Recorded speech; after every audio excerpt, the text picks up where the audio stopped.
ይህን ማስከፋት የለበትም። አዴን ይቅርታ መጠየቅ አለባት። የዴቭ እናትም ዴቭም እናቱን አዴን ይቅርታ መጠየቅ አለባቸው።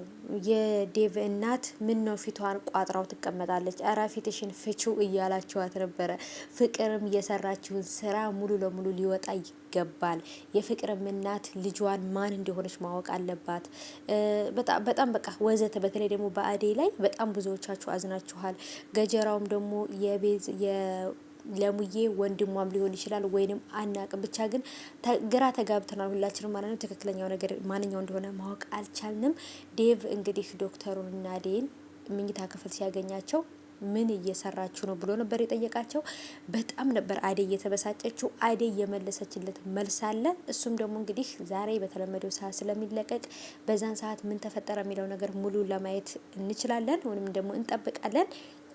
ሰላም ውድ የተከበራችሁ ቻናሌ ተከታታዮች እንዴት ናችሁልኝ? ከኔ ጋር ሁሉ ሰላም ነው።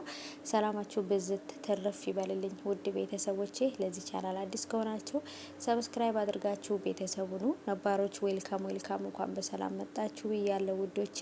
እውነት ለመናገር የተፈጠረው ነገር ትንሽ ነገሮችን እጅግ በጣም አወዛጋቢ ነው ያደረጋቸው። ዴቭ እንግዲህ ከዶክተሩ ጋር አዴን ሲያገኛት የተፈጠረው ነገር አለ።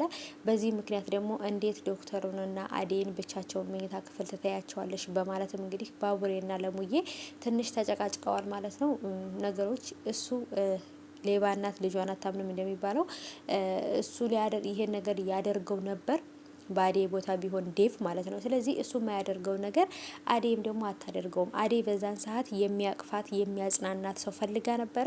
ዶክተሩን ሲያቅፋት እሺ ብላ ታቀፈች ማለት ነው። ምክንያቱም ሰው ሲጨንቀው ጭንቀቱን የሚጋራለት ሰው ካገኘ በጣም የሚጠላው ሰው ራሱ ቢሆን ጭንቀቱን ለማራገፍ ሲል ዝም ነው የሚለው ማለት ነው። እና አዴም ደግሞ ከመጨነቅም በላይ በጣም ተከፍታለች። በጣም ልቧ ተሰብሯል ማለት ነው። ይሄ ነገር የሆነው ደግሞ እንግዲህ በራሱ በእናቱ ምክንያት ነው ይሄ ነገር የተፈጠረው ማለት ነው። እና በጣም ከባድ ነው ውዶቼ። እውነት ለመናገር ይሄ ነው ብዬ ማለት አልችልም። ነገሮች በጣም አወዛጋቢና ግራጋቢ ሁኔታ ላይ ደርሰዋል።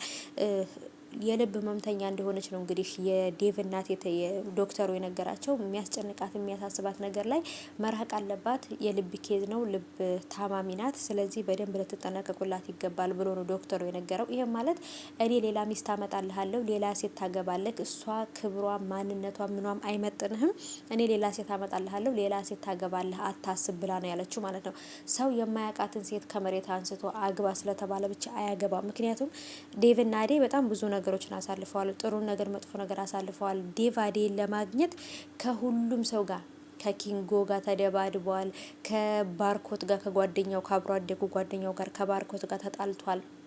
በአዴ እየተነሳ ክፍለ ሀገር ሁላ ድረስ ሂዶ ታደብድቧል፣ ታግቷል፣ ታስሯል ማለት ነው። ዴቭ በጣም ብዙ መስዋዕት ከፍሏል ለአዴ ብሎ። ስለዚህ ይህንን መስዋዕት ገደል መክተት የለባቸውም። እሷም እሱን ልትረዳው እሱም እሷን ሊረዳት ይገባል።